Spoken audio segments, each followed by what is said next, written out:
It will be published afterwards on the State Assembly website. Please ensure all electronic devices are switched to silent. First, I would like to make the introductions. My name is Deputy Hilary Jehan, and I'm the Chair of the Environment, Housing and Infrastructure Scrutiny Panel. Deputy Tom Coles, Vice Chair. Deputy Alex Curtis, Panel Member. Constable David Johnson, Panel Member. And Deputy David Ward, Panel Member. Constable Andy Jehan, Minister for Infrastructure. Ellen Littlechild, Group Director for Operations, Transport and Sport.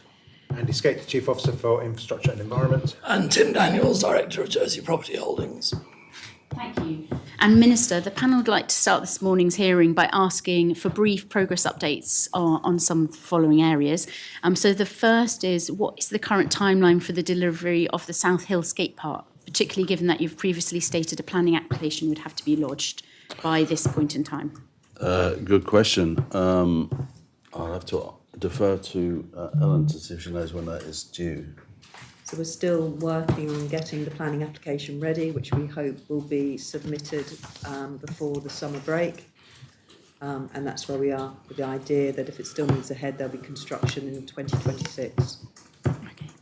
Thank you. And in terms of active travel, are you able to update the panel on any new developments, including new cycle routes to the east of the island or cycle parking spaces? Yeah, so we've done, if I start with the second point first, we're doing a lot of work around cycle parking in and around St Helier. So we've moved the covered stand from outside Sand Street car park to Murrick Street. We're looking to put extensive covered area in Sand Street and tidy up that area. Earlier this year, we opened the new cycle parking at Charles Street car park. We've had new cycle parking at Snow Hill.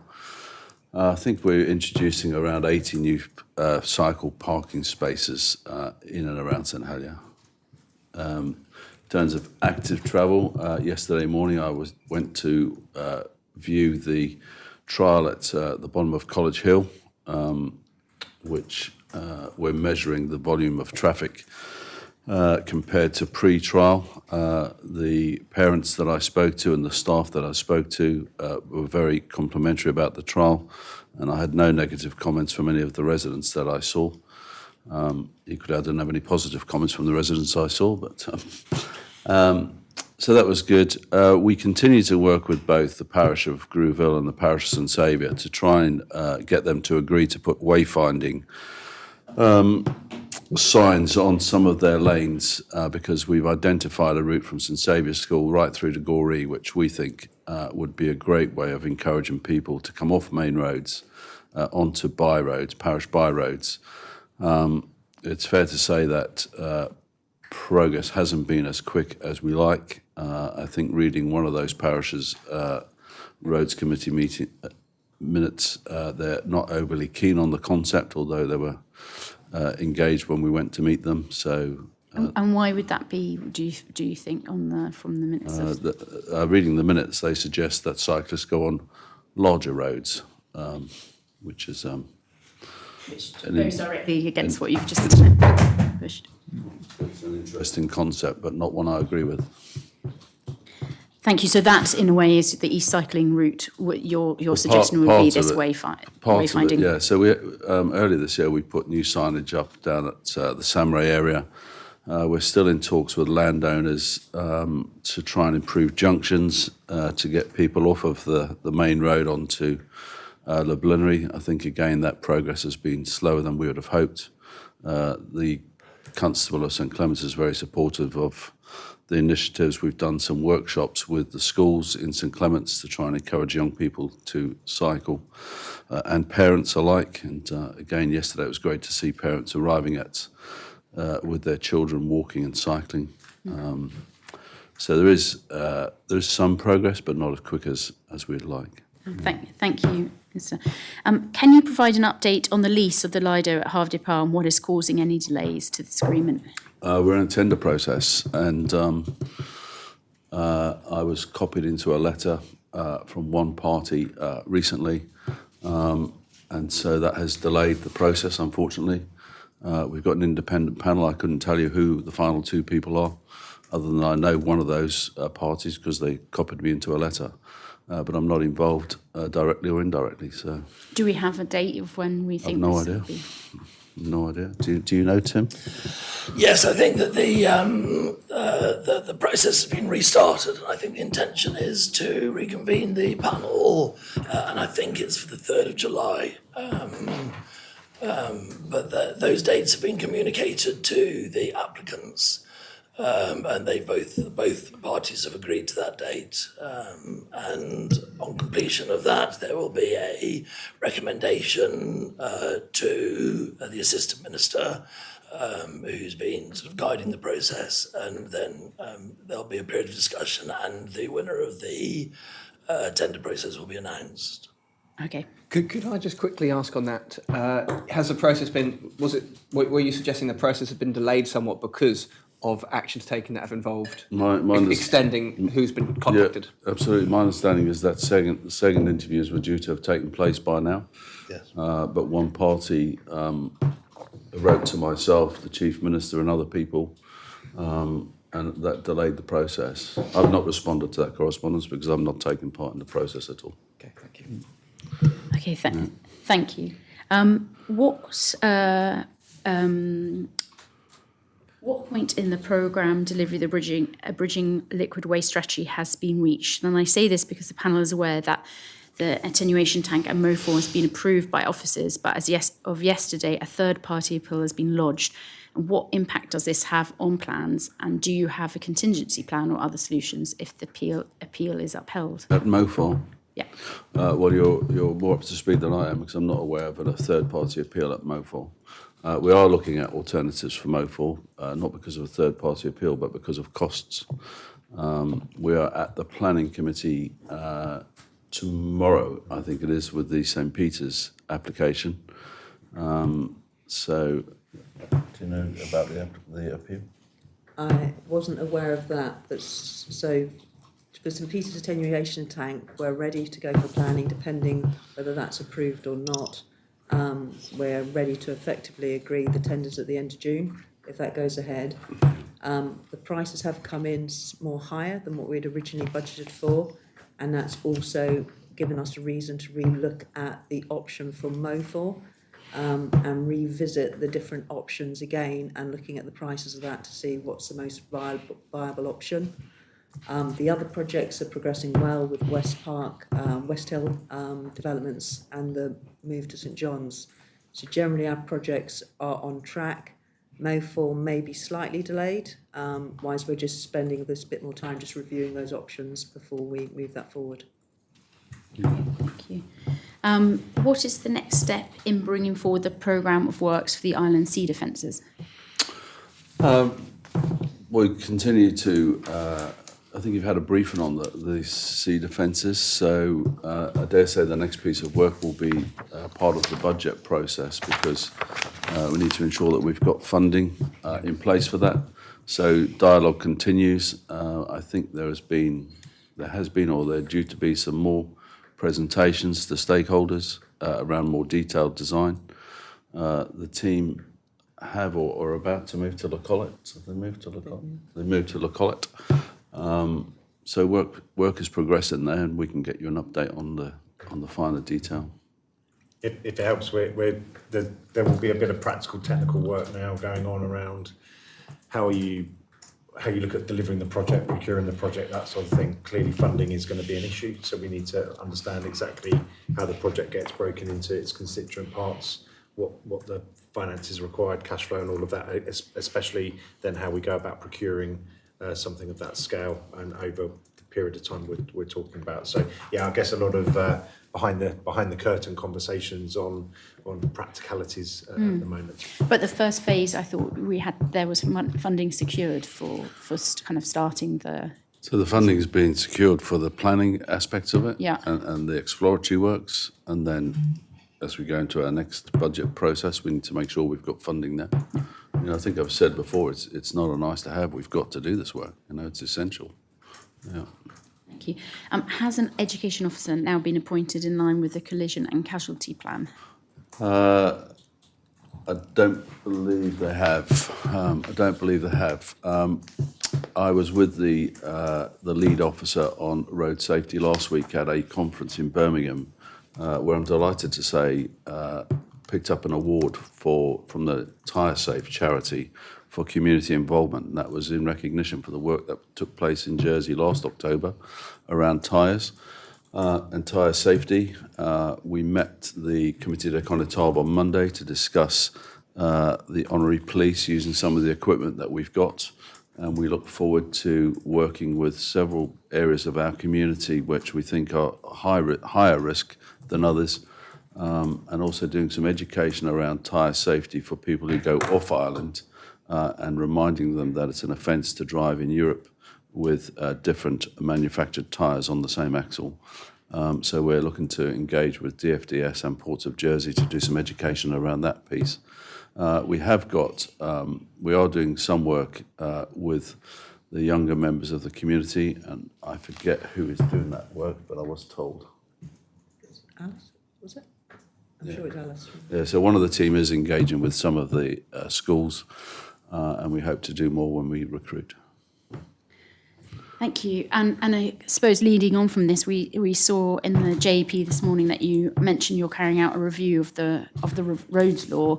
Could you outline what areas of the road law you're reviewing and what does it entail, such as compensation or addition to e-scooters? So it's a massive piece of work which I think is scheduled to take 5 years to complete, and I know I've attended some of the consultations in my position before I was Minister as Constable as part of the Roads Committee. So I think all of the islands' roads committees have been invited to various sessions. So it's a significant piece of work reviewing all of the road traffic law. Yeah. So it encompasses everything really, from the maintenance of roads to who's responsible for walls and water coming onto roads, whole range, every aspect of the road traffic law. So, some of those laws were written almost 100 years ago. So it is absolute time for a review. I think it's probably been slowed by the decision to reduce the amount of consultants working for government, because we did have a number of external people working on that project. But I think the schedule for that is law drafting should be taking place between Q4 this year until 2028. So that will explain the size of the task with lodging in 2028. And so in that sense, the calls at the moment for things like e-scooters or compensation potentially, we're not looking before 2028 for those elements? Well, in terms of e-scooters, I've been asking for the last almost 18 months to do something about e-bikes, which are able to go more than 15 miles an hour. I'm not sure where we are with our colleagues in SPPP about doing some consultation about e-transport, which would include consultation about e-scooters. I heard on the radio this morning about the Roads Committee meeting in St Helier. There's been no dialogue, to my knowledge, with the Roads Committee in St Helier about their views on e-scooters. Currently they're illegal to use on a road or any public area, so you can't use them on the footpath from Balroyal to West Park, and you can't use them around the track at Lekenoe, for example, legally. Okay, well, thank you, Minister. We know that this is something the panel will look into if it's still 2028 on the review front. So where are we with the recycling strategy? Recycling bring banks are being removed from a number of parish locations. So where are we with a wider recycling strategy? So we've only removed, we've not replaced the bring bank facility at the FB Fields in agreement with the parish of St Clements. So that was removed at the time of Storm Kieran, but no other bring banks have been removed. We've listened to the feedback, and we are not planning to remove any bring bank sites at this time. And the recycling strategy? Work continues there. I'm in dialogue with people about cartons because I'm really keen. I look at my waste and I see milk cartons, and I used to see juice cartons, but now I buy bottles of orange juice rather than cartons because I get very frustrated that you can't recycle them. And legislation is changing in the UK and Europe about recycling of cartons, and the content of the cartons is also changing. So we're following that very closely. But in terms of the strategy, Where, again, slightly because of the restrictions with consultancy spend on that, we're developing a solid waste strategy, almost light, so a lighter version of that solid waste strategy, looking at what we need to do in that foreseeable future. And we're hoping to get that complete by the end of this year. interestingly, the recycling rate this year has actually gone up significantly compared to the same quarter last year, but that's more as a result of us receiving less waste at the ERF plant rather than more people recycling, I think. So, Which is useful because overall, yeah, to reduce your waste overall is the most. but I think a lot of that is down to demolition waste, is my commercial waste. We're also seeing a reduction in green waste, significant reduction in green waste that we've received because there are now 3 operators providing services for green waste, and one of those is applying for a licence to be a waste operator. Thank you, Minister. So I can just clarify the Minister's point on the bring back facilities and no more being taken away. I had understood that, certainly for my parish, it was intended to remove it. It'd be good news if it is not, but can you clarify that? Yeah, so at the moment there's no intention to remove any sites unless a parish wants us to remove a site. Thank you for that. So we've got some areas where there are complaints about fly tipping next to bring back sites, and some constables have asked us to consider removing them. So we'll work with the constables. Okay, thank you for that. Yeah. Thank you. Minister, have you made any changes to departmental priorities as a result of ongoing reviews or discussions from the Council of Ministers regarding wider governmental reprioritisation? You mentioned this in our previous quarterly hearing, that there was this review going on, and so we just wonder if you've made changes. There's no change at the moment. I think we're just about to. We'll probably talk about funding and budgets later on, but I've double booked this morning because the Council of Ministers have got a workshop on budgets. So there's a lot of work to do around budgets and funding, and therefore that will lead to priorities, I'm sure. At the moment, you haven't for this year. No. We're still on track. Yeah. Thank you. I think we are now actually going to Deputy Coles to talk about funding. So. Okay. Yeah, thank you, Minister. We have spoken on a number of occasions about the current and future funding of infrastructure projects, and we know that sometimes projects are changed because unforeseen issues require more money than was previously anticipated, and so therefore something might fall away. Can you provide the panel with an up-to-date picture of your departmental funding? Yes, it's a challenge, massive challenge. We're seeing increases which are out of our control, which we've got a £300,000 shortfall, for example, on rates. Now, we pay rates, but we're not actually given sufficient money by the Treasury to pay the rates that we get charged. So we're forecasting a £300,000 shortfall in that area alone. We've got challenges with waste in terms of exporting waste. So that could be as much as £300,000 with changes from our shipping partners. And so the team are working on that and probably going to go out to tender again to look to see if we can get something more efficient in that area. I think it's been widely publicised around our challenges with the aquasplash. So the team are due to present a paper to me very shortly about suggestions on the aquasplash. Quite frankly, I think we could do it cheaper ourselves, but we've got to go through a process in terms of that area. We've seen a downturn again in the aggregates we've received because of the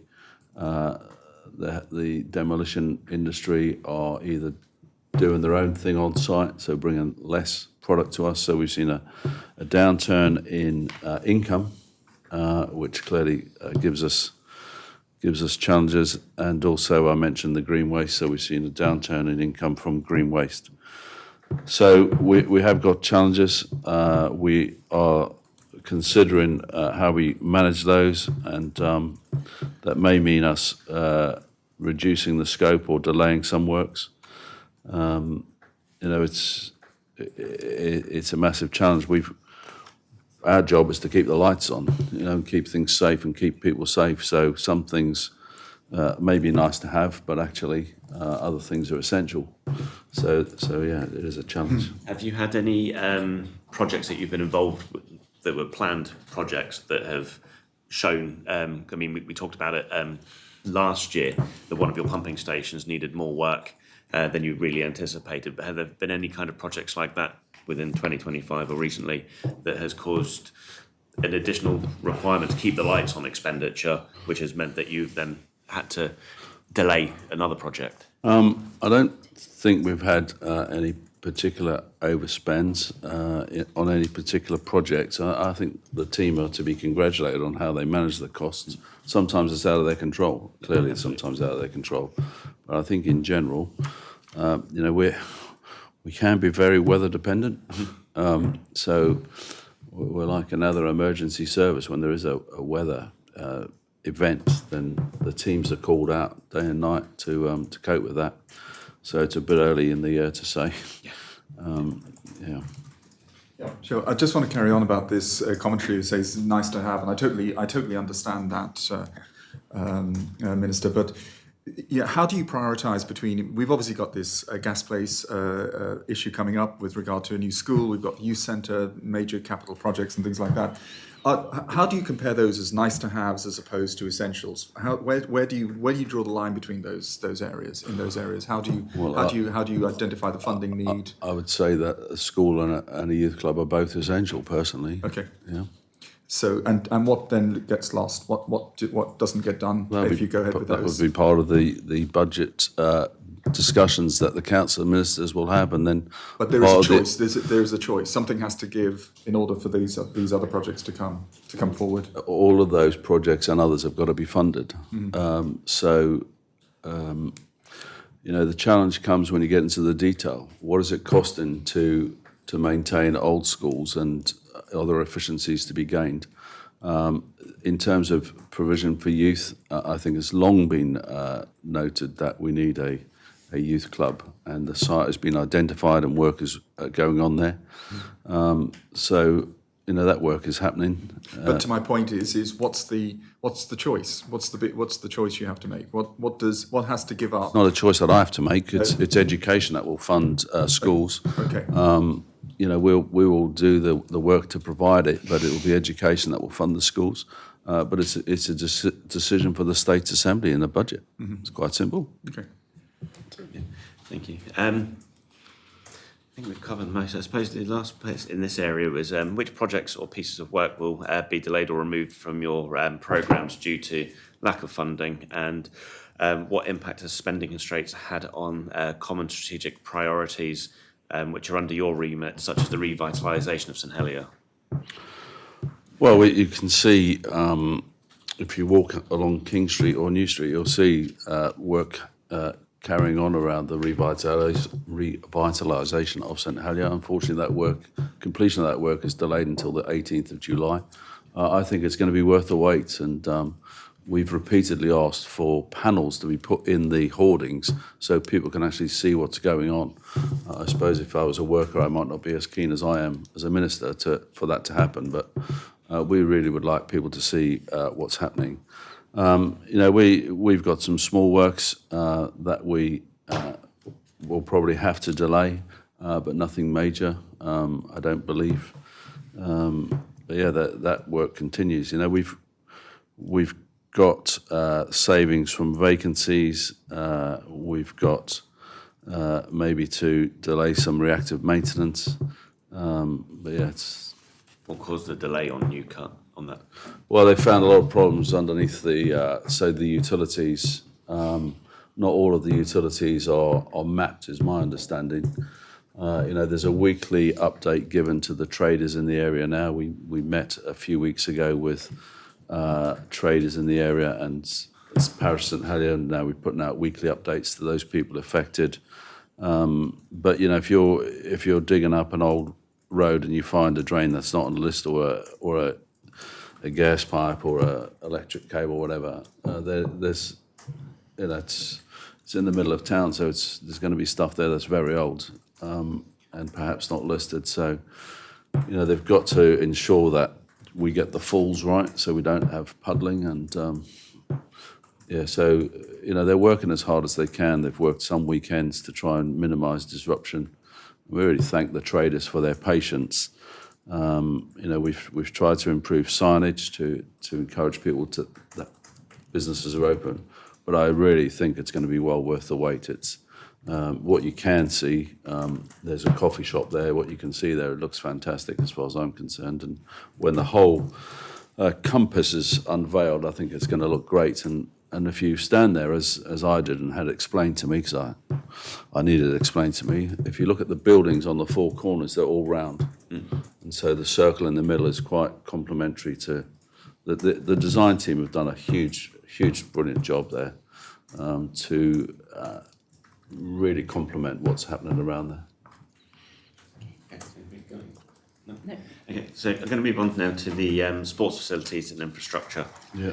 And I'll jump around a bit on my question plan just so the panel are aware, because you've already mentioned the aqua splash. This was going to be one of the questions we had, sort of linking it into that funding. So what pot of funding does the money for the aqua splash come from? Because if you've got your rolling vote, is there other pots of money that you pay for this, or is it just to understand where that money comes from? Goes into one bucket as far as I'm concerned. It's funded from revenue, so it's funded from our revenue budget within sport. Yes, can you tell us more about the grant which is made to Serco for the aqua splash, and by how much that grant has gone up in the recent years, and do you have any knowledge as to what causes those increase? Well, I'm sure Ellen can give us more detail than I can, but employment costs, energy costs will have contributed to that. It's an historic agreement. But Ellen, do you want to give some detail, please? Yeah. So there's a new contract that was updated. As part of that, some of that was to do with the living wage. So the living wage wasn't paid before, so there's increased staff costs. Yes, utility costs have gone up significantly as part of that, chemical costs on those side. And there's some additional costs to do with that contract as and when we went out. So we've done a very detailed review of that work, and as the Minister said, we're about ready to come forward with some options about how we do things differently. I'm just very conscious that there's some commercial sensitivity, so again, at some point I'm sure we can give a more fuller briefing on that contract.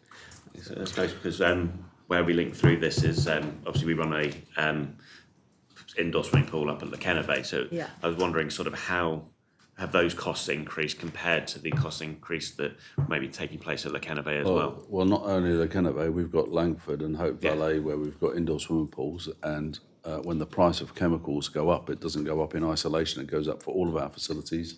The energy prices go up for all of our facilities. We use different forms of energy in different swimming pools.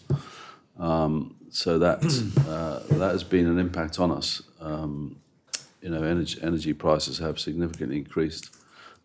We are currently working with, I think I'm right in saying, 3 potential providers for solar power to get a framework agreement where we can actually get solar on our buildings, whether that's swimming pools, car parks, schools. I want us to have a framework agreement with one of those 3 providers or all of those 3 providers so that we can generate energy and try and reduce our running costs. We haven't been hit to the same extent by the living wage, although differentials is a challenge when it comes to living wage. But does running the active group through the Connétable Sports Centre help offset those costs to make it more affordable? So the dry sports certainly help fund the wet sports. I think It's fair, and I think we've certainly seen increased costs on chemicals and utilities, not just within the sports, but across both Tim and my budgets, which has caused to some of the funding pressures that we find ourselves in today. For the chemical costs, we did put a business case in, and for utilities. So again, we've had some additional short-term funding to be able to support us for the rest of the budget. So it's, again, it's not such a surprise with the pressures that that the contract's currently having. Okay. You mentioned obviously there might be some commercial sensitivity around your agreements with providers, but what information can you provide, especially around that agreement with Serco, sort of about how long it has left to run? And Can I suggest that we give you a private briefing on that? It's not that we don't want to share the information, but I'm not sure what is sensitive, what isn't sensitive. So we'd be happy to share a paper or a briefing with you on that. Okay, yeah. Yeah, I mean, does that include a sort of your observation earlier that maybe the state should run this pool as opposed to a private organisation? You made that commentary earlier on. Would you leave to that? I better clarify. That's a personal opinion. I've not Okay. had a paper that tells me one way or the other. Okay. But my personal view is, if you're running 3 swimming pools on the island, it'd be more efficient if you ran 4 than somebody trying to run 1. That's just a basic business observation. Sure. Yeah.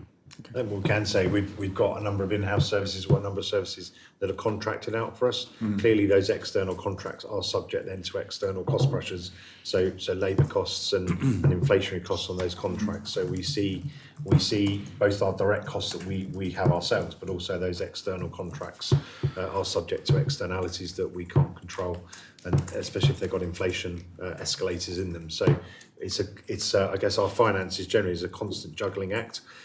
We know what our revenue limits are and our capital limits, and we have a lot of moving parts. We have a lot of small scale projects underway constantly, and we're forever working with the minister to juggle which ones are coming forward or slipping back, and to live within the budgets we have. But yeah, everything is generally tight across the board. I should just clarify, it is a personal view, because I'm aware that we pay some or all of our staff pensions, contributions. Yeah. I have no idea what happens, but I can guess what happens at the Aquasplash. So I have to reiterate, it's a personal view, not based on information I've received to date. Yeah. so I'm going to go back more of into the structure of our question plan, just so the panel are aware. Following the end of the consultation at Fort Regent, what is the next step for the plan of the project? And when do you expect to go for pre-app advice? I mean, you said in the assembly. That Yeah, so there's a couple of pieces of work that are running in tandem. I think in about 2 weeks' time, we've got someone coming to talk to us about cinemas, and I think there's a public meeting being arranged about that. I went to the cinema on Friday along with 7 other people in the cinema. So we've got an expert coming to talk to us on that, and also the Jersey context. We will be putting in applications to do the remedial work, which we hope to start at the end of Q4 this year. So we're looking also to engage with people who know more about skateboarding, for example, and climbing and pump tracks than I do and others do. So we're looking to engage with those communities as we move forward. Yeah. Okay. And what for you is the headline from that consultation? What's the big thing that you liked, and what surprised you the most? Well, I think what was really interesting is when we consulted with the young people. A show of hands was taken at the start of the meeting to see how many people use Fort Regent, and very few hands went up. And then after the presentation, how many people would like to use this facility, then I think almost all the hands went up. So that was really quite interesting to actually do those different group sessions with people. I was really pleased with the number of people that responded. I think that's good. Clearly, we've got a lot of work to do still in terms of detail and also engagement. Last night I was at a meeting with the Sports Council, Jersey Sport, Commonwealth Games, Island Games, and talking about the concert hall and a show court. There's fantastic potential there for not only for local users but also for sports tourism. So, we need to find out what do we need to install and find out good examples that we could actually learn from. Yeah. I mean, there's it's just a bit off kilter, but there's part of the costs, because it is going to be about costs and being able to present the right things. There are many new stadiums around the world that have multiple floor types that can be laid down for varying purposes. Is that something that maybe would be considered to ensure that sports clubs of varying types will be able to use that show court? Absolutely. You know, we've got many sports that compete in UK competitions, potentially to compete in international competitions. So yes, we need to make sure we get the best usage out of that space. So the idea is that you could have a completely flat area where you could hold a function, you could have a dance event, or you could have a theatre style combination of both. And so the floorings are really key, and the technology that's available now to enable different sports to take place. Some flooring use lights for the lines, so you don't see a multitude of lines on a court when you're playing. If you're playing basketball, the basketball court is lit. If you're playing netball, the netball court is lit, and so on and so forth. So we've got to go out there and see what can we afford and what's the best value for us. So could I ask on the consultation piece before we go far? SOJDC yourself or Insight have published a consultation response, which is rather brief in what it contains. It's rather about the statistical numbers. I just wondered, are you planning to publish more about the free text, the kind of the broader narrative that came out of that consultation? And have you had a chance, or have you been briefed on some of the more nuance that came in with the responses? Because I'm sure with the depth of responses, there might have been some real gems in there that we can't really see. Yeah, I don't see why we wouldn't share that information. You know, it's we went out to ask people their views, and we're interested in their views. You know, if you looked at all the responses, you'd probably be providing 200 different activities. So we can't do that. You know, but there's a number of themes there which are quite interesting. So. Yeah, I'll see what we can produce. Yeah. Okay. I would note that the offshore wind power consultation response, which of course was on a controversial or potentially controversial topic, or provided the verbatim pretty much response of every consultee in free text, which I think helped build trust that the system was working as I'll try and sort that out. Right. Good point. Can I just with regard to the shutdown for 3 years, which is the proposed period, do you feel that's a realistic time frame? Yeah, hopefully it can be done in a shorter time frame, David, but we've got to be realistic. There's significant work there, you know, and as I said at the meeting last night of different sports bodies, you know, Fort Region could be closed tomorrow. You know, if we had an enforcement notice, we are literally on a wing and a prayer at the moment. So there's massive amount of work to do. Hopefully planning will be a thorough process, but also a timely process, and that we can get contractors to do the work in a timely manner. I think obviously one concern is that once we shut it down, you know, reopening these sites is as we know, there's historic evidence that reopening sites is really, really challenging. And so that's why I'm saying how confident are you sticking with the sort of 3-year reopening schedule? Yeah, we have to be confident. That's what our advisors are telling us. I don't think it's unrealistic.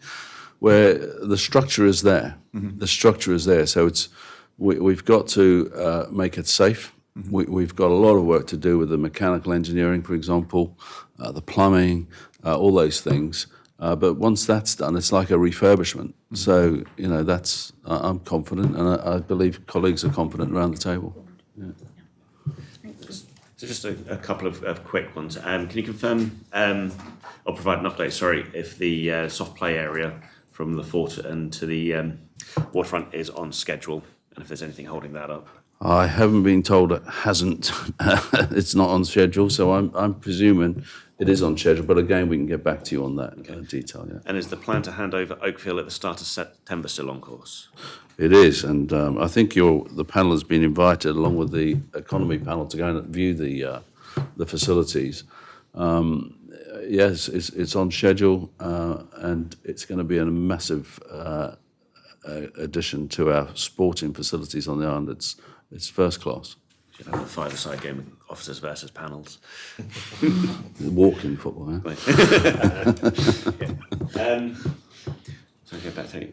Are service level agreements now in place between departments and Jez Property Holdings? And does this now enable the use of facilities for other groups, such as sports and school facilities? Yeah, I'm really pleased. We have got service level agreements in place with all of the schools. And we had a very positive, we have a quarterly meeting where I meet with the Health Minister, the Education Minister and the Children's Minister.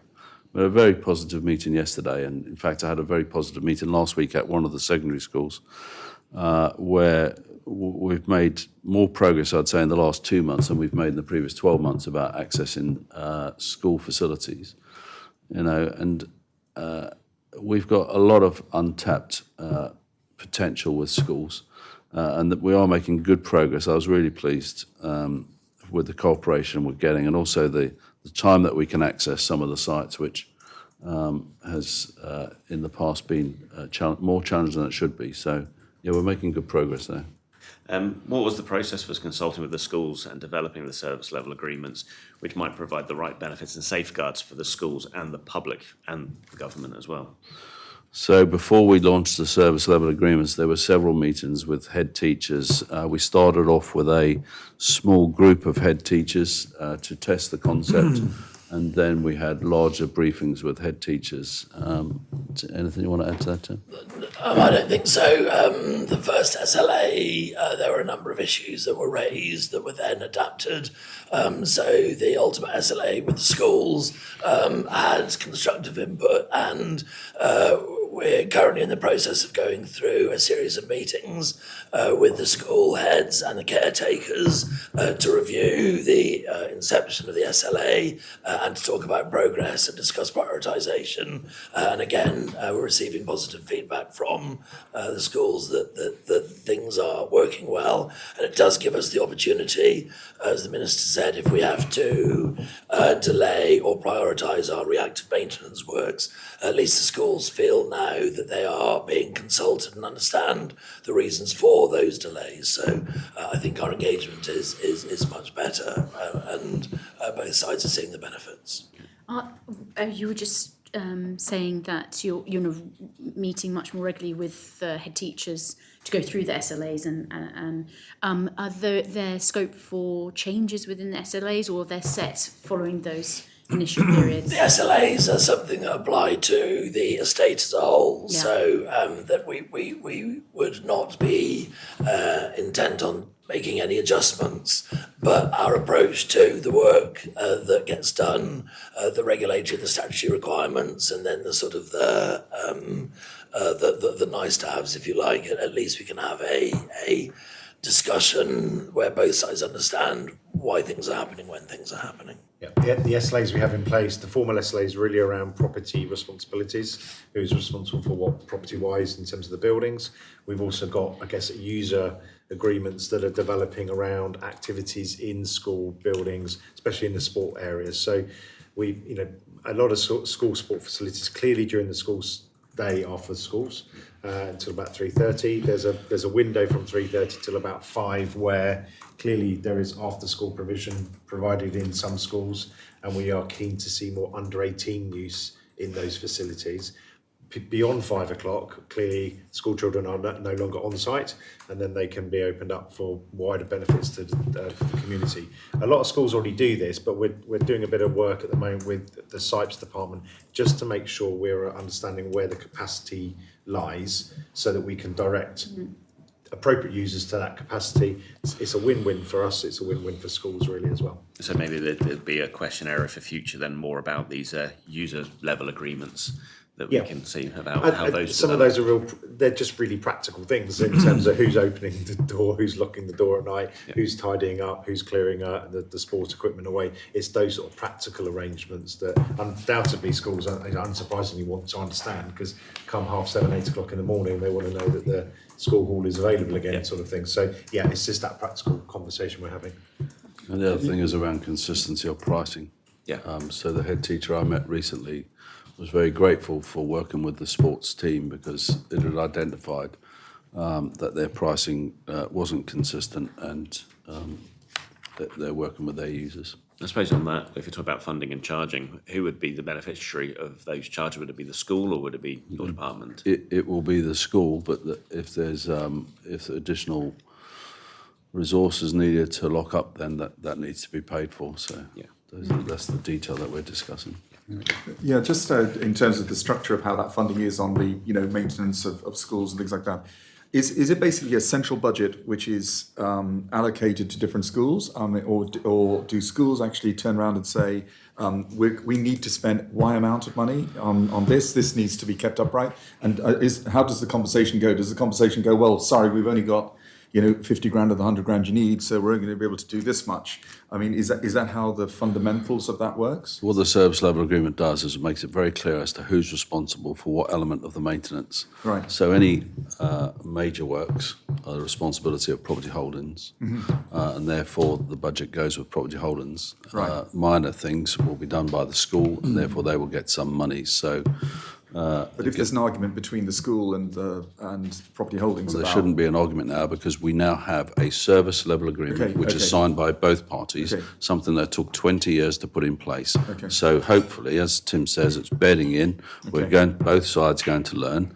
We're going through the budget process at the moment, but we're in a much better position than we've been for the last 20 years. In terms of how maintenance works, so where the responsibility lies with JPH and Property Holdings in terms of the fixtures and the building, wind and watertight, the building fabric, there is a single pot. So we have a reactive maintenance pot, and it's under immense pressure, as you can imagine. No, I can imagine that. That was why I was wondering. We don't allocate that out independently to individual properties. It is a single pot. But then in addition to that, if I may, sorry to prolong the discussion, there is also a preventative maintenance budget where we have statutory and obligatory requirements to make sure that safety systems work, that sort of Legionella is tested.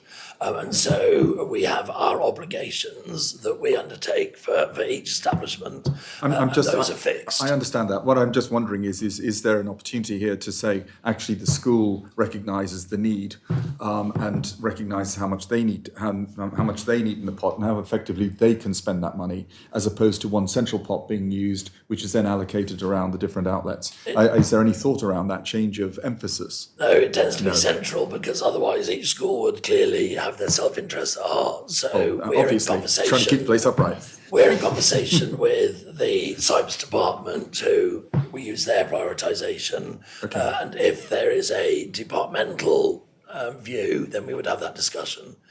So our communication is with the schools to make sure they understand what's happening and why, with the central education department to discuss prioritisation and approach. Okay. It's also important that we get efficiency, so we're not using 30 different contractors. We're using contractors that are used to the school estate. And it's also about priority. So if School A and School B have both got the same issue, we'd identify which one is the priority with education. Thank you. I think we're moving on to Deputy Curtis now. Thank you. So, Minister, now we'd just like to take a little bit of time to talk more on the broader themes of delivery and affordability.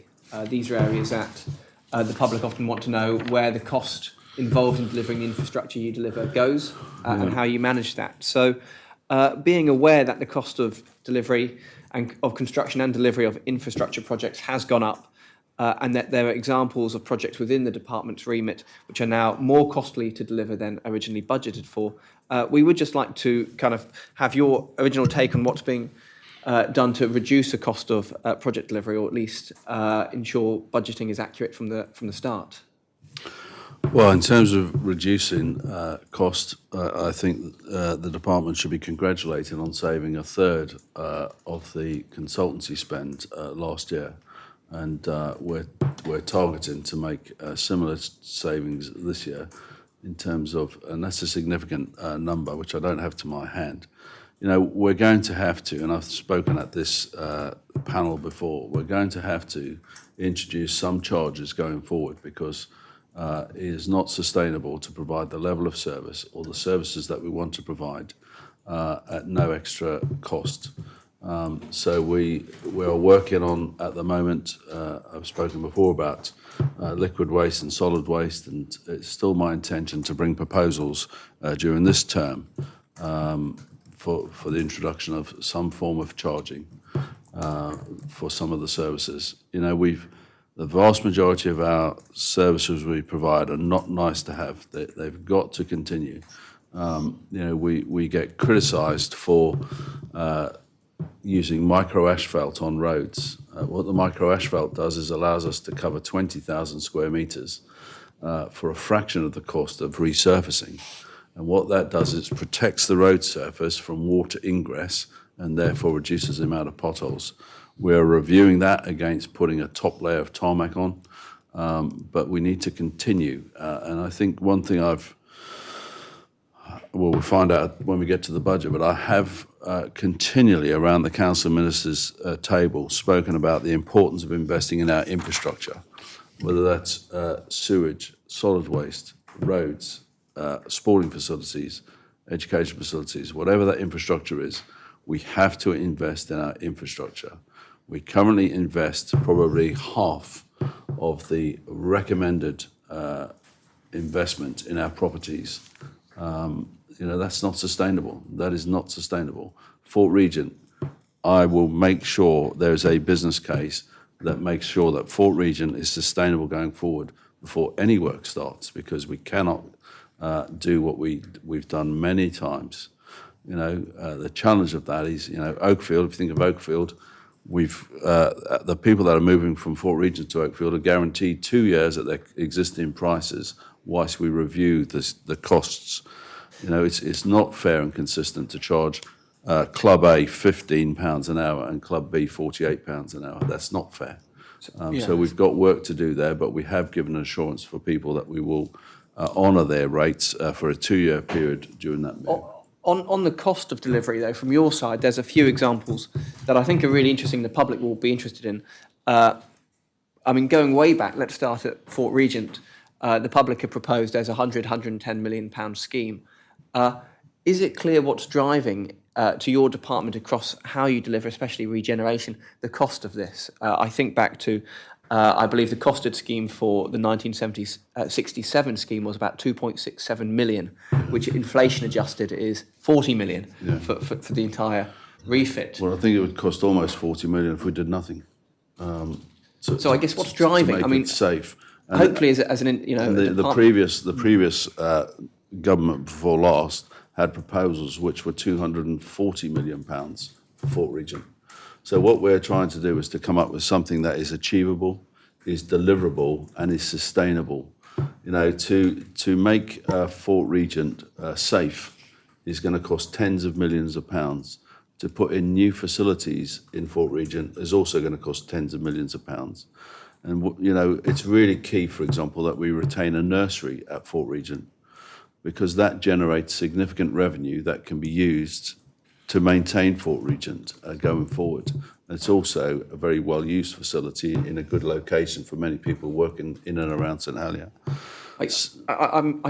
I'm trying to really focus in on construction costs, because we've talked about infrastructure. We've got a department responsible for infrastructure that's got 100, as a committee, 100 years plus of delivering some of the core infrastructure that now is at its life expectancy.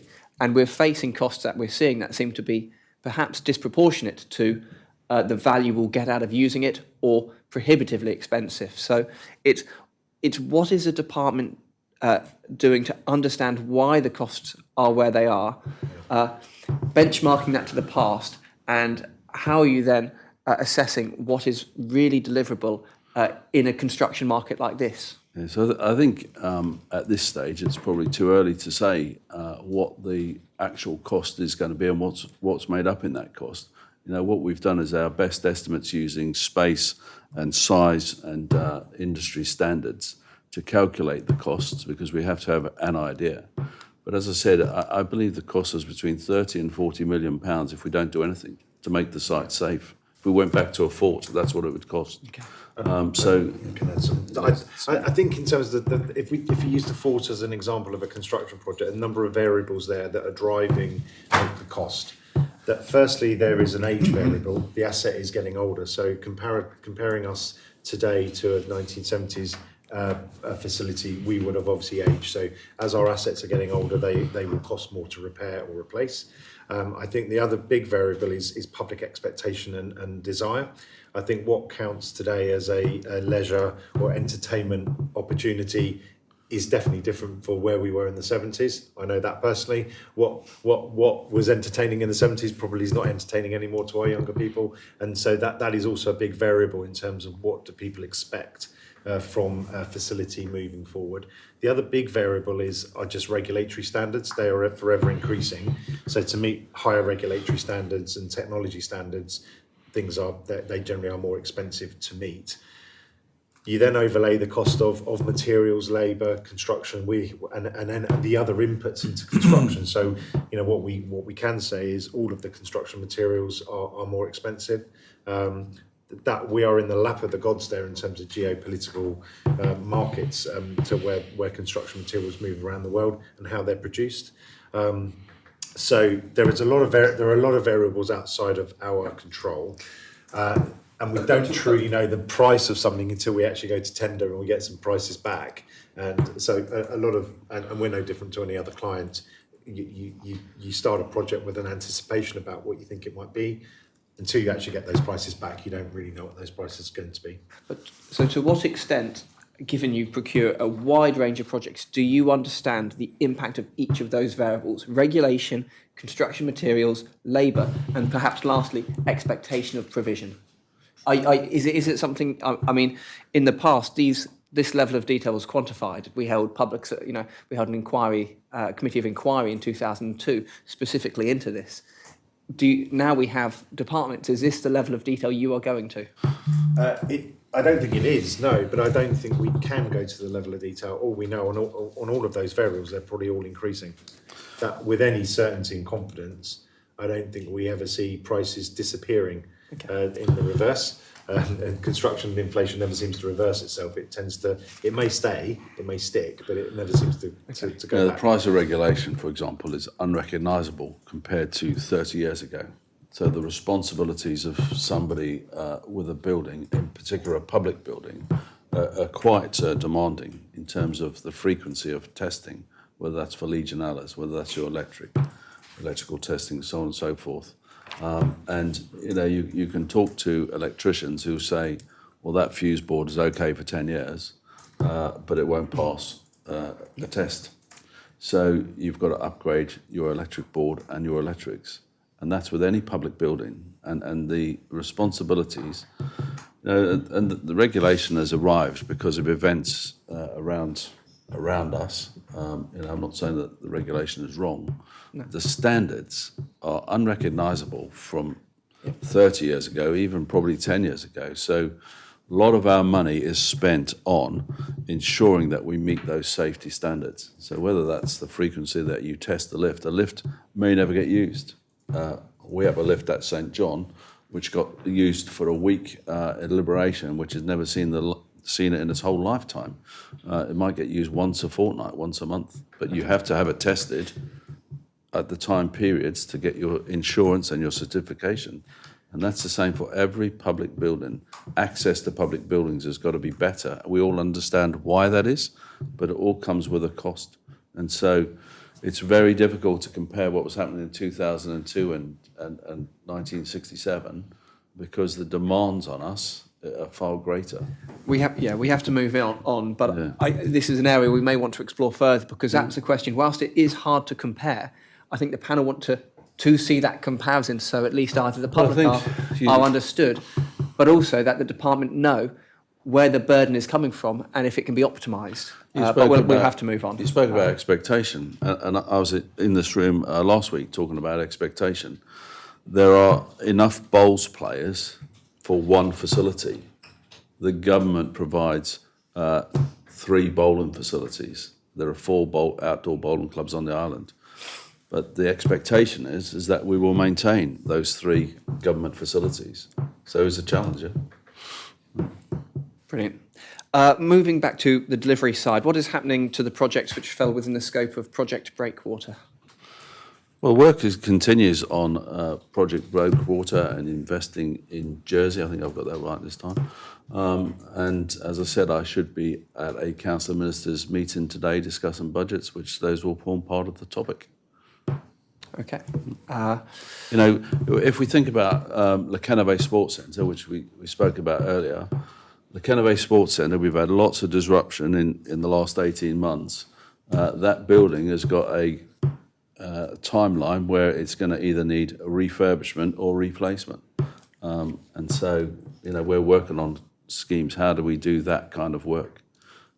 So is Le Caneve Sports Centre part of the set of regeneration within Project Breakwater, or whatever's replaced it? Our sports requirements will be part of any major projects. Okay, and we've heard in the Assembly that Project Breakwater is perhaps evolving into a wider programme. So from your understanding, what, if anything, is replacing Project Breakwater as the oversight or mechanism for the delivery of projects? So I think we're still in discussions there. You know, we've got some ambitious things to do, but equally we've got some things that they're not nice to haves. As I've said before, we're going to have to do these things. And it's about how do we package those and more importantly, how do we pay for those?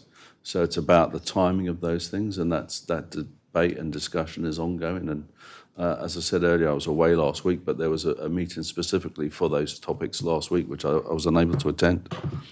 Naturally, you've got a decision between balancing purely delivering the essential work to the nice-to-haves. To what extent are you pushing for the largest amount of work being the necessary work versus expanding kind of the remit of regeneration to include stuff that's nice to have versus the big backlog of essential work? With your hat responsible for so many pieces of essential infrastructure. So I think it's an interesting challenge. You know, if we don't invest in St Helier, will people still come to St Helier, whether that's islanders or people visiting the islands? So you've got to keep all the plates spinning, I think. You know, I'd love to resurface more roads every year.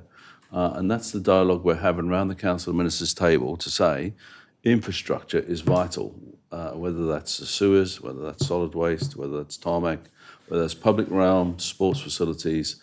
We have to take infrastructure more seriously than perhaps our predecessors have done. Okay, and lastly, looking at the delivery model your department uses, it's understood, obviously, that a lot of infrastructure projects are performed through outsourcing operations now. But to what extent have you kept that under review? And I'll give an example that obviously the government website says that the provision of drainage connections is something that can be done by the department at cost, but the current scenario is that I don't believe the department have that provision internally anymore and point all of that provision to outside contractors. You know, it's a real interesting concept, and you know, we have constantly been asked to make efficiency after efficiency after efficiency, and the team should be congratulated on the work they've done in the past. That doesn't mean to say we don't keep it under review, and we've got some really good people who manage some of those contracts with outsourced solutions. And, you know, I get excited when I see grass too long in some of our key sites. And, you know, I think we've got a good handle on that now with new contracts in place with some of the people that provide those services. We're looking at trying to be more efficient because Property Holdings have got some sites that they get looked after, and infrastructure got sites, and it should all be together, it should be simplified.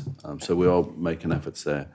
You know, in terms of outsourcing, the model is interesting. I think UK councils have seen this in the past when they've outsourced refuse collection and found out that it was great for 3 years and then it's costing them twice as much. You know, you wouldn't want to be living in Birmingham at the moment in some parts because that's not very nice. So the team continue to review that. You know, whenever we go out for tender, I have every confidence in the team that look at those tenders to ensure they are getting best value for money and that they consider insourcing as well as outsourcing. Thank you. Yeah. Thank you, Minister. And we're headed to Sure, Deputy yeah. War. So it's interesting to hear all this conversation, Minister, about you think you've got 50% too little money in for the level of investment you need to make. You obviously talk about rising costs here, expectations, regulations. So my question really is, how will the mechanisms we have discussed today inform the Council of Ministers' discussions of the budget for 26-29, which will be lodged in September? I mean, how do you get your message across? Well, I constantly try, you know, it's education, education, education, as Mr. Blair said. You it's not me that's saying we've got half the money. The budget is in the region of half the best practice figure according to the Institute of Asset Management. Mm-hmm. And I'm guessing that institute knows more about building maintenance than I do as a minister. Mm-hmm. So it's an industry standard. And when we measure ourselves against the industry standard, the budget is around half the best practice figure. That's a fact. So why do you think it's so hard to get that message across? Well, what's the challenge? I mean, we've obviously got health challenges, we've got education challenges, we've got infrastructure challenges. You could ask all of my predecessors, and you've been part of government, you've been part of the assembly that has voted through budgets for the last 3 years, and I will continue to bang the drum for infrastructure, for property holdings, for sport, as loud as I can. But I'm up against health, education. But as I tell my colleagues, there is no good having a hospital if you can't get the sewage out of it. Yeah? It's no good having a sports centre if the roof's fallen off. Mm-hmm. So I think the message is being heard, and that's why we are looking at things like Project Breakwater and investing in Jersey.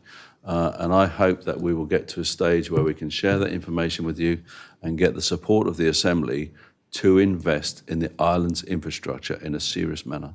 But something has to give, doesn't it? There's only so much in the bucket. And I repeatedly say, and it's not popular, that we will end up having to charge for some of our services, whether that's liquid waste, solid waste, both, and or other things. We've been through a cost of living crisis. My personal view is we should have put car parking charges up by much more than the 2.5% we did. But we have a government strategy to try and help people through the cost of living crisis. So we only put the cost of car parking up by 2.5%. That's an area I think we should have put them up more. But it's not popular to say that, but it's a fact. These are some harsh realities to make, yeah. Sorry, just to carry on these questions here. So we have discussions advanced on the potential for increased or additional service charges, as say we were just talking about that now.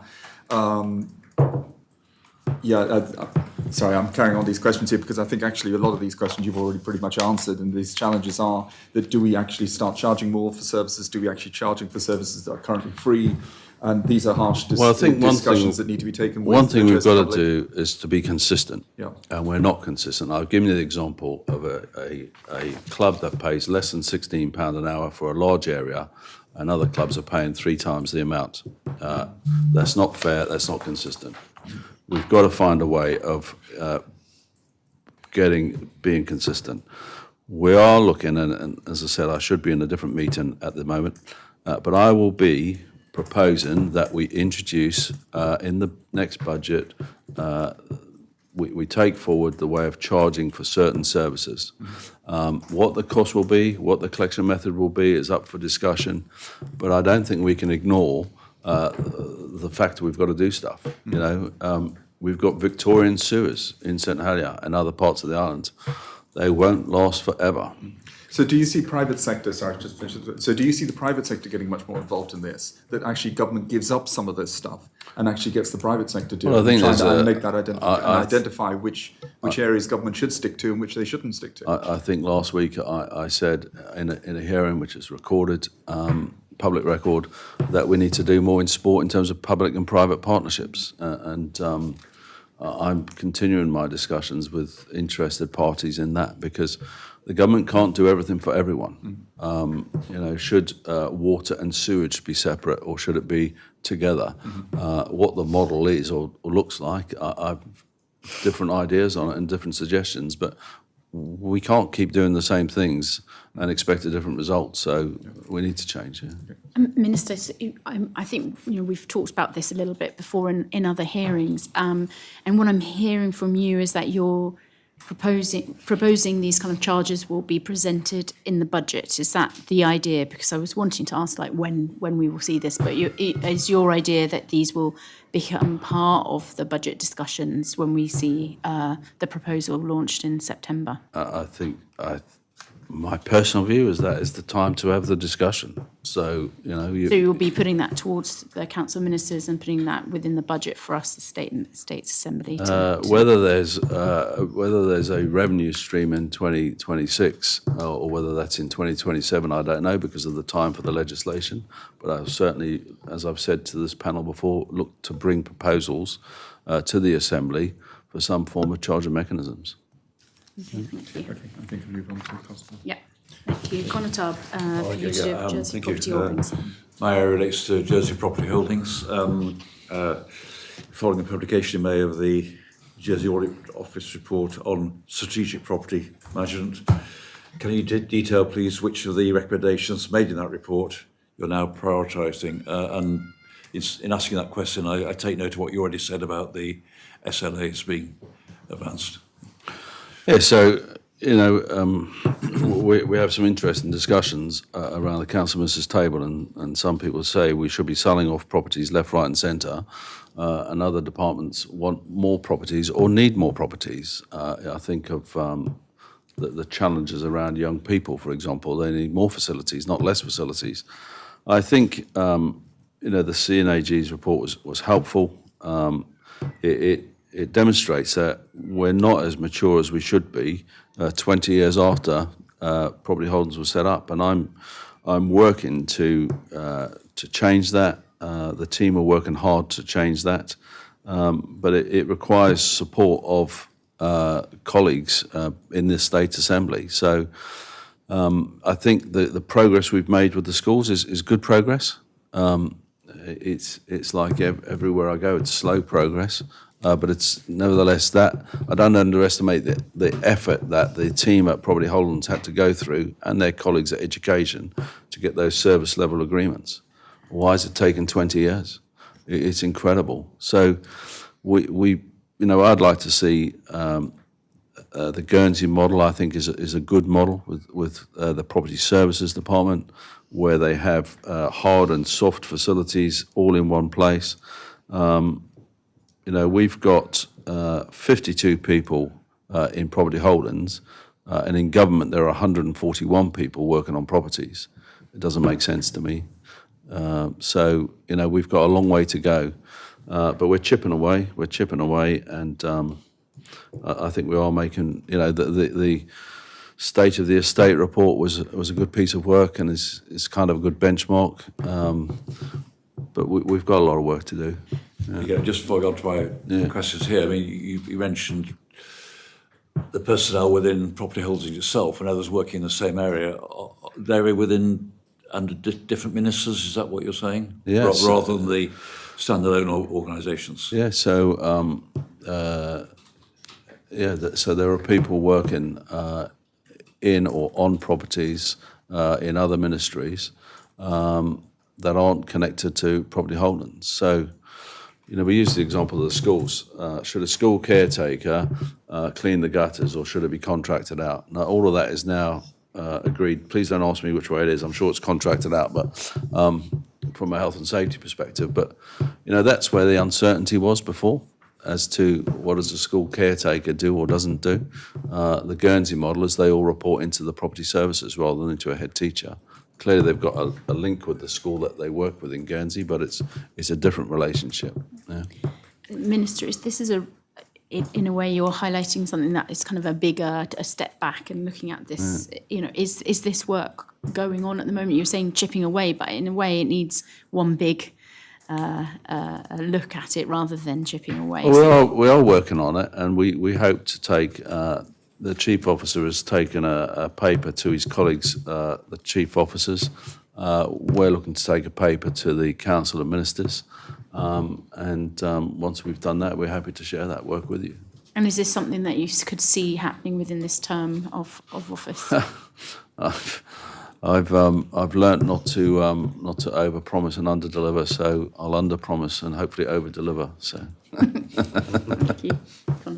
I think, going back to the Chair's comment about the overview, I mean, you obviously are working on that, but one of the conclusions of the report was the approach to estate management budgeting remains fragmental although JPH's role described as a corporate landlord, in practice this is not the case. Leadership and commitment is required at political and officer level to implement the corporate landlord model. It is still the strategic aim of the states. I mean, what you say, you're happy to agree with that? 100% agree with the CNAG, and I'm delighted to say the CNAG is going to become a tenant of ours because we are finally getting people into Jubilee Wharf. We came out of Jubilee Wharf on the Esplanade when we moved into Union Street, so in January, and we are finally getting tenants who are connected to the government. So the CNAG and I think Overseas Aid are going in there, and we've got a number of other people going into there. But we had hoped to get £300,000 worth of rental income from that property this year. The fact that we've only got people going in halfway through the year, you can do the maths. We're not even going to get £100,000 of income.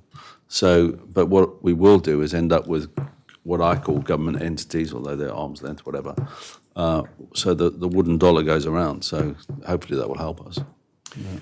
Thank you. And noting your general overview and aim, I mean, can I go back to the recommendations? Are any of these being prioritised?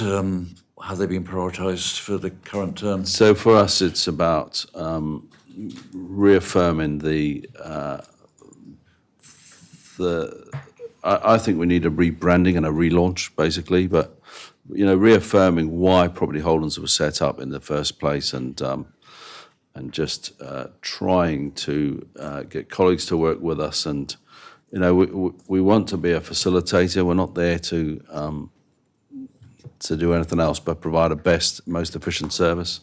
So that's what we're trying to do. In terms of the recommendations, if it helps, we've got a period of time to respond formally to the report. So this month is the deadline. Effectively, by the end of June, we need to have a formal position on the recommendations in the report. We'll send that back to Public Accounts Committee, and then that will form. It will be really clear there which ones, unsurprisingly, we will not disagree with some of these recommendations, because they do again reconfirm. Property is a corporate resource. All of government services run from the property, most of the property we administer, so it needs to be seen corporately. It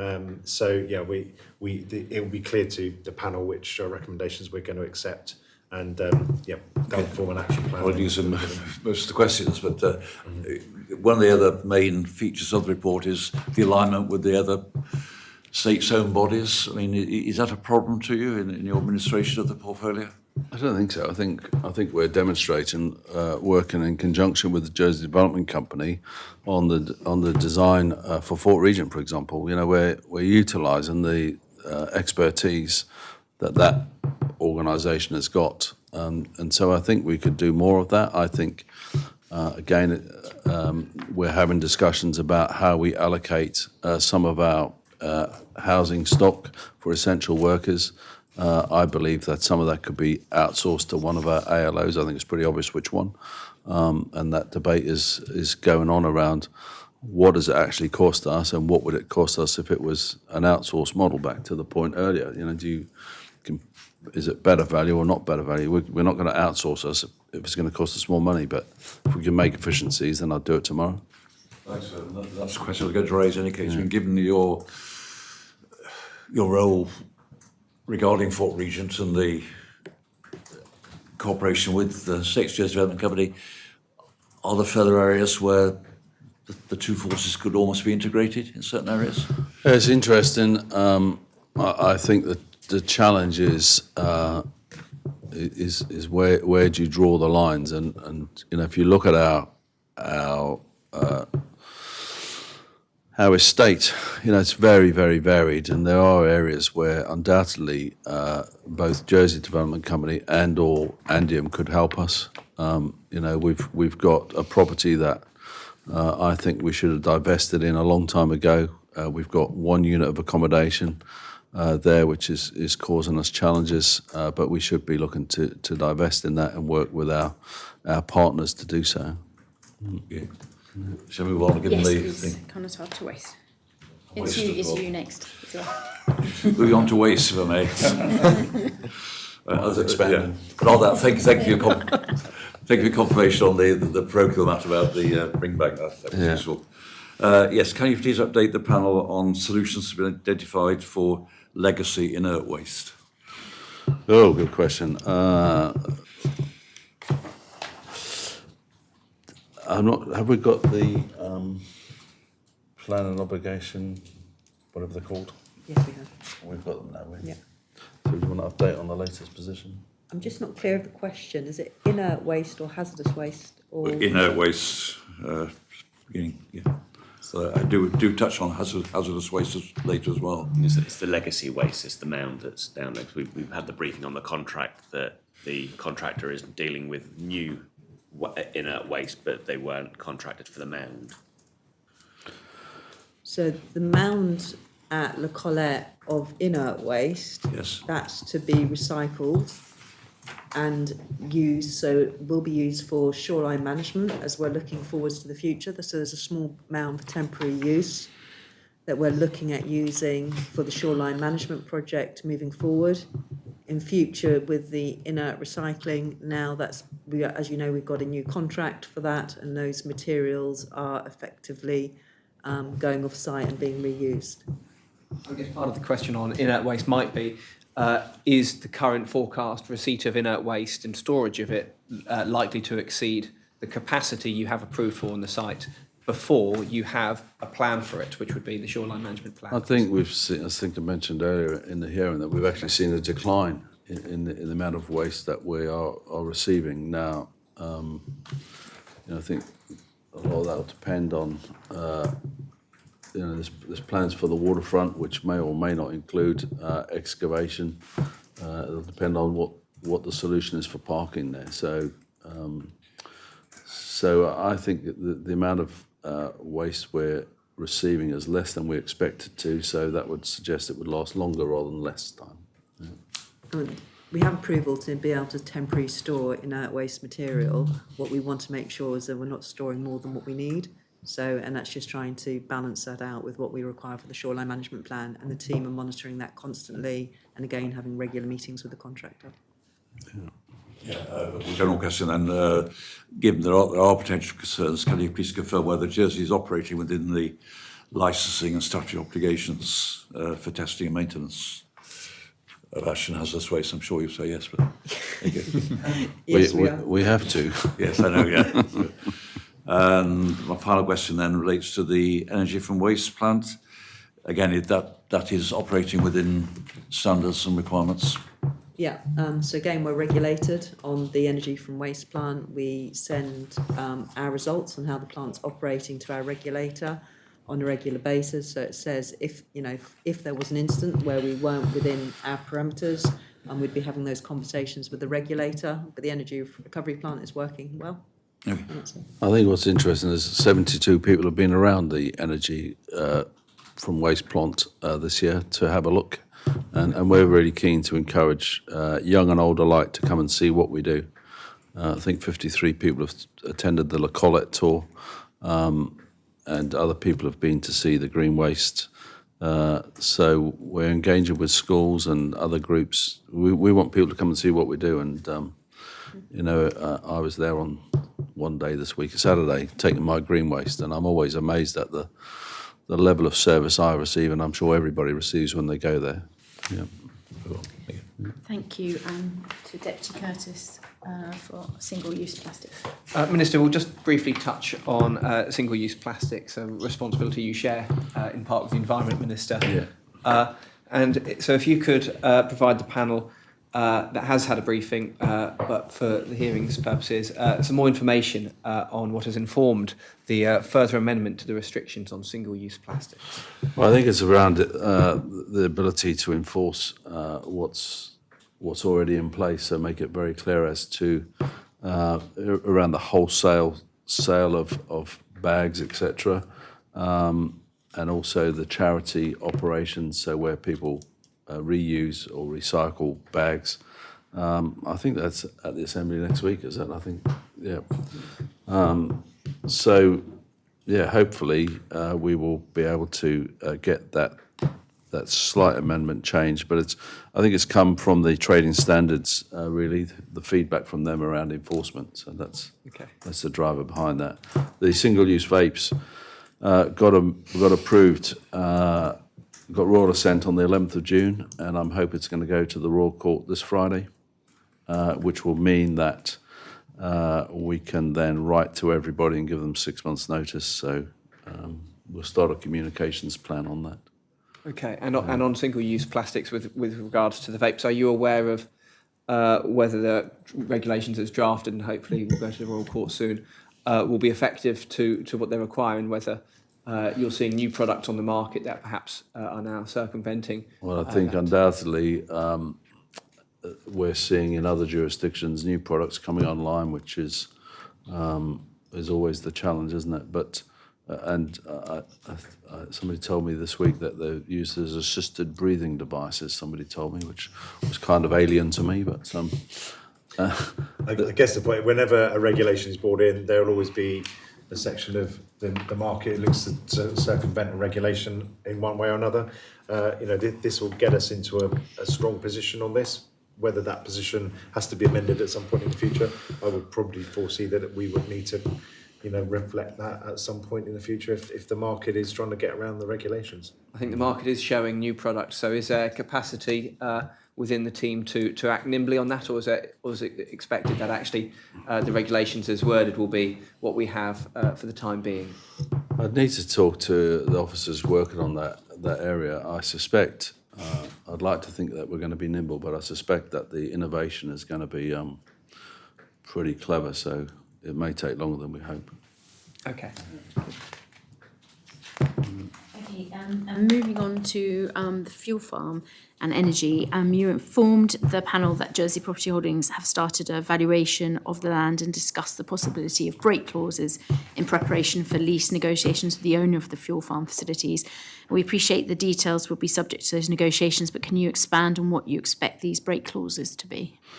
Yeah, I think what we want to do is to give the operator some kind of surety to ensure that they can continue to invest in the facility, but also be mindful of the changes to the requirements for fuel on the island, whether that's introduction of new fuels, different types of existing fuels. So I think we need to have some flexibility in there, and that discussion is ongoing. And what other arrangements for enforcement mechanisms to ensure the safety have now been discussed, and how will these be reflected in contractual agreements? Well, I think the safety element is, my understanding is that they have to have an annual inspection from the fire service and work closely with the fire service. I don't know, Tim, have you got any more detail on that? I don't. I mean, they have to meet the operational standards, the regulatory and the statutory requirements to operate a fuel farm, which they do. As the Minister says, they also have inspections and meetings with the fire service to make sure that if there are any local specifics of the site, that those are discharged, and they have been. I think it was suggested in the Assembly recently that investment hadn't taken place in fire safety. That was an incorrect assumption by the individual who said that in the Assembly. The fuel farm is licensed, and the operator needs to meet the terms of their license and, as Tim explains, with the fire service, regular inspections. And again, it's an area where regulation is changing.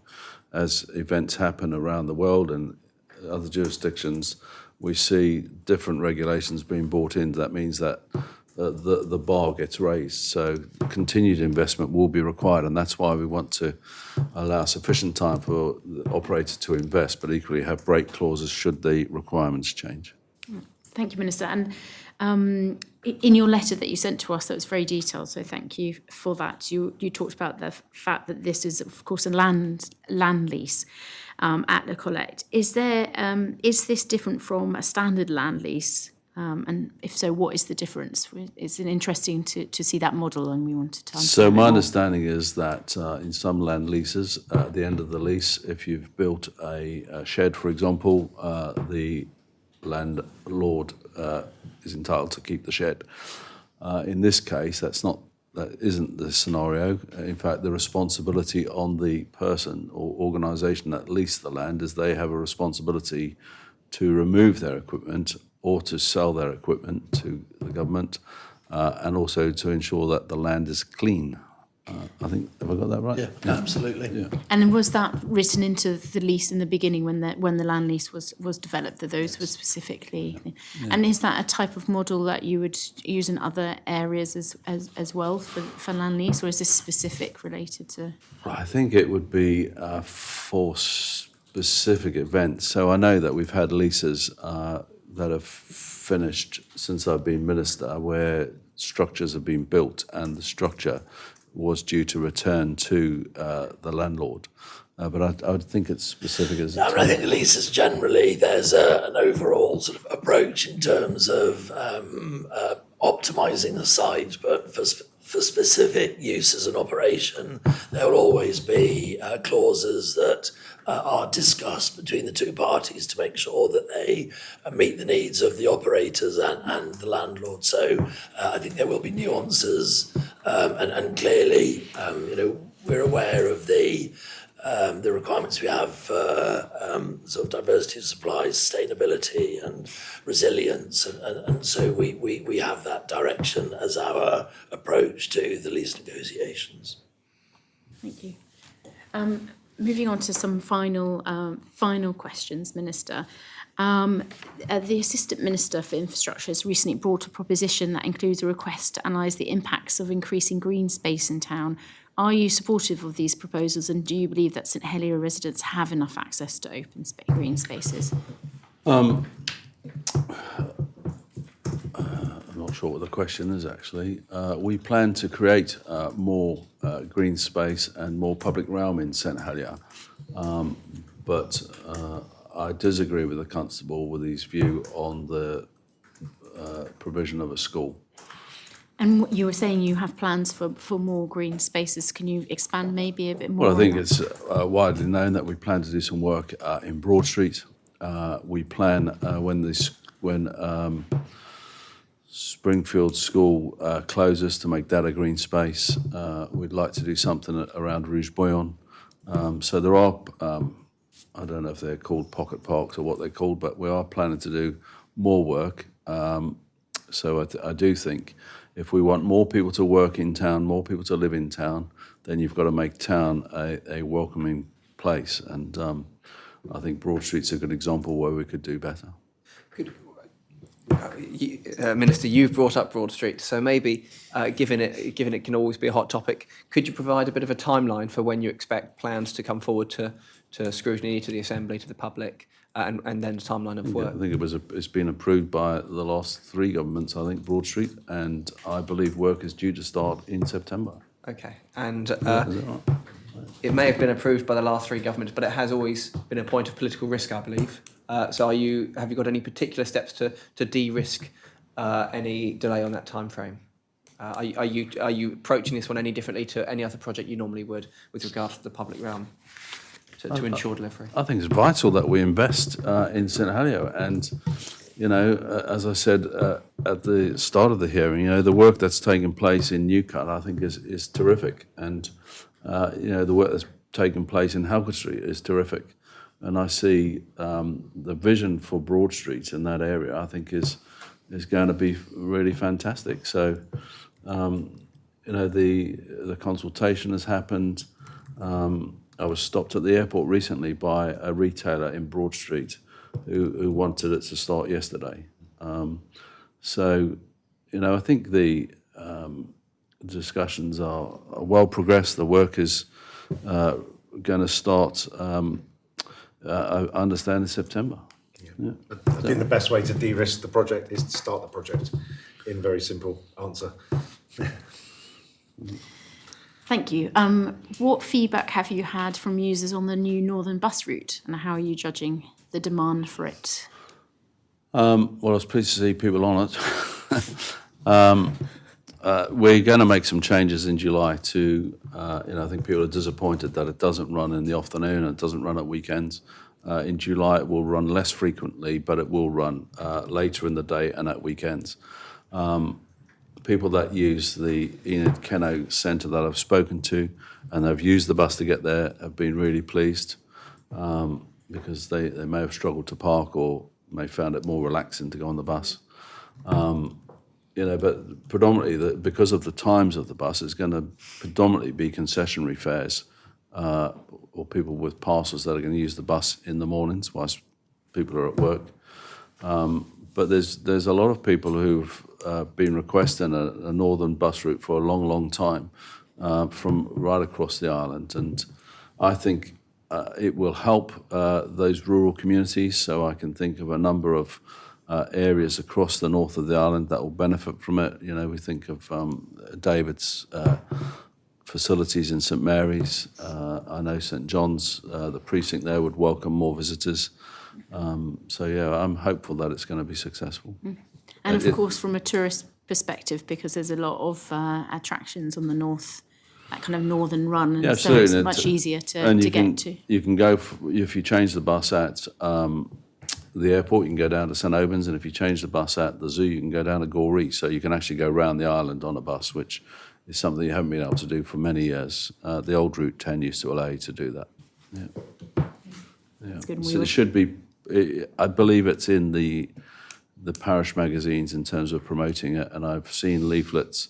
And I spoke to the publican at St John recently, and they had the leaflet on the bar, and he said that he'd seen a few people coming in. So that's encouraging. Yeah. Great. Thank you. What information can you provide on the options available to islanders for scrapping hybrid cards and also electric vehicles and the costs involved? The hybrid cars and electric cars are challenging in terms of repurposing those vehicles.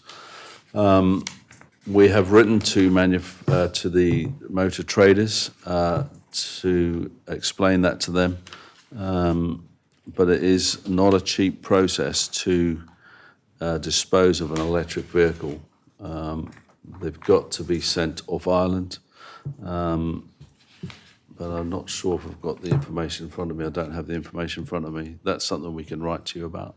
Sure. That would be very useful. I believe there's been a number of public asking the questions of where's the information and the options to be able to do that scrapping for cars. I think it's worth saying that the metals, we changed provider for the metals, and I think that is working very well. I think it's really encouraging actually how that's going. We need to give them some more training about how to handle the electric vehicles, but I do think that process has worked very well. Yeah. And just maybe picking on a point that you mentioned earlier around this is that about exporting waste. You said that we've changed shipping partners, so that has meant that the charges have changed. Could you maybe expand a bit more of that, and if has there been any changes to those kind of exporting waste, such as any options on electric vehicles, etc.? So the team, it's an area that I know reasonably well, logistics, and I'm waiting to catch up with the person that does that in the department, looks after the contracts for the waste. But we've been told by our provider that our costs are going to rise significantly. I can't see the reason for that, seeing that there's everybody knows now the price of shipping across the channel, and so work is underway there to see whether we need to go out to tender again. So is the cost because of the waste, the different kinds of waste that we're seeing, the new waste, such as it being it's predominantly the bottom ash, the incinerator ash, which may have been treated as a commodity before and may not be treated as a commodity now. I'm not quite sure of the detail, but it's something I look forward to finding more detail on. Have those, has that resulted in any change to the storage and kind of staging of bottom ash and fly ash within the process from the energy from waste to? No. As I say, I was at the college on the weekend and there weren't any trailers, so I presume trailers are moving still frequently. It's all moving still. Okay. It's more of a cost. It's happening, but the cost is in meaning that to find an alternative. Yeah.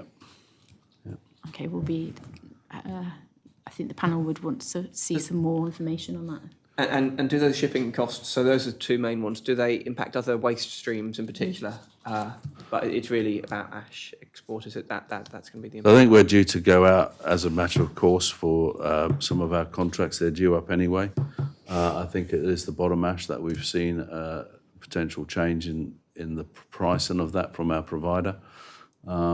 So I've asked for more information on that. Thank you, Minister. And really the last area that I have for questions is that the government has issued a detailed response to the Arcadis Hydrological Risk Assessment Report, and there are two recommendations you have responded to, and one relates to the PFAS management at La Colette containment cells, and the other around inputs and discharge of PFAS from the Belazan treatment plant. Could you expand on why you've instructed officers to take an evidence-based approach when considering changes to PFAS acceptance limits? That's based on the advice I've received. It's not an area that I've had any experience in the past, so I've asked officers for advice, and that the advice I've received is that we should be getting evidence for this. Yeah. Do you want to comment on that? Yeah, if it helps, we're in terms of the wider debate on PFAS. Clearly, we've got some scientific work going on with the expert panel.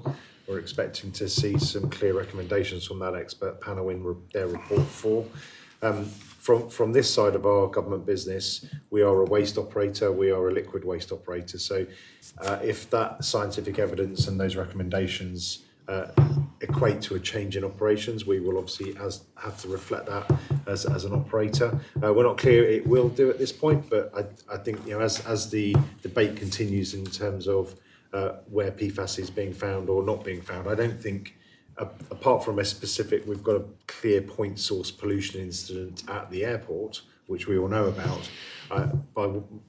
My view is I don't think we are seen as anywhere different from any other developed jurisdiction who have also been widely using these sort of chemicals for a variety of purposes over the years. So what we do need to do as an operator, though, is reflect whatever that advice from our regulators will be on our business. So whether that has implications for our waste operations at La Colette or the sewage treatment work, yet to be seen, I think, but we're engaged with that dialogue.